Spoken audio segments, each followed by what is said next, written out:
HarperCollins presents Blame Not the Wind, a tragedy at sea, a cover-up. One Mother's Search for Justice by Shirley Cooklin. Read by Phyllida Nash. Dedication for Tina, who brought the gift of love to Ben's short life. Part 1. Tragedy. Chapter 1.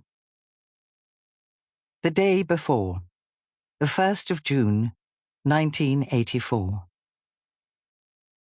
The very last day in which life was normal was the 1st day of June, 1984.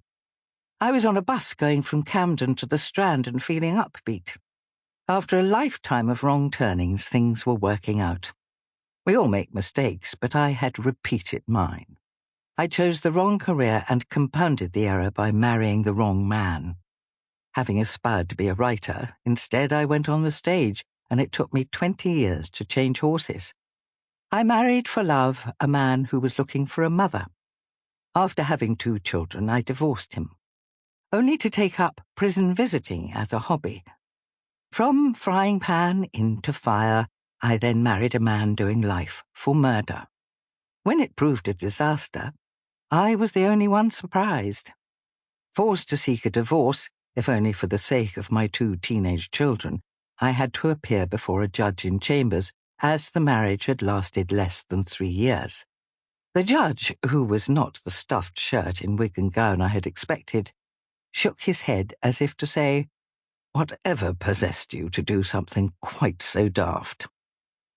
As June begins, the page has been turned and the future is looking bright. My daughter, who left school at 16 to work in a nightclub, is learning to type. Her younger brother, having skirted A-levels, is in the Caribbean, realizing his dream and competing in the tall ships race. With a new agent, I am writing for television. As the bus rattles through Camden Town and swerves into Kingsway, I dare to believe things are looking up. Only one hurdle remains.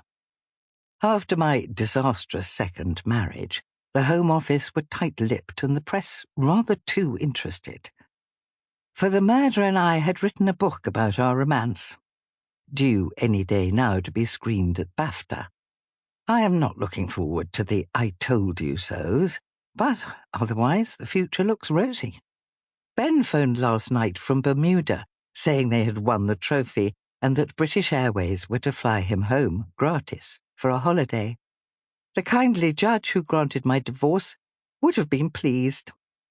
After some tumultuous years, the future is looking rosy. Pride, so they say, goes before a fall. The Greeks used to call it hubris. Chapter 2. The First Day, the 3rd of June, 1984. Sunday morning. Open a bleary eye. Better get up. I had been in a storm with Ben all night, was dry-eyed and weary. I should be in good spirits. Last night, Ben phoned from Bermuda, collect as usual. Of the race, he said carelessly, "Oh, by the way, we won." It is 6 months since we saw him.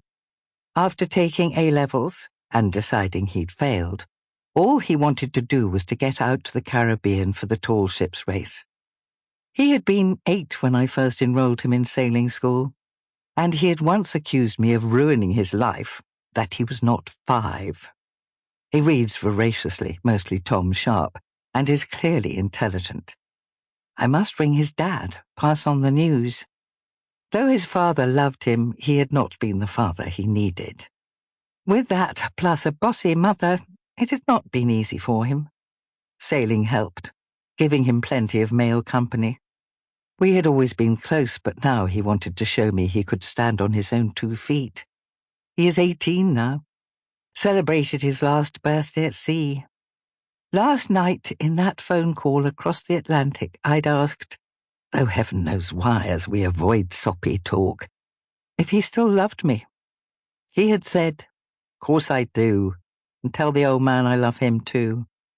For once I had not said, "This is costing me an arm and a leg." And we'd talked Sample complete. Ready to continue?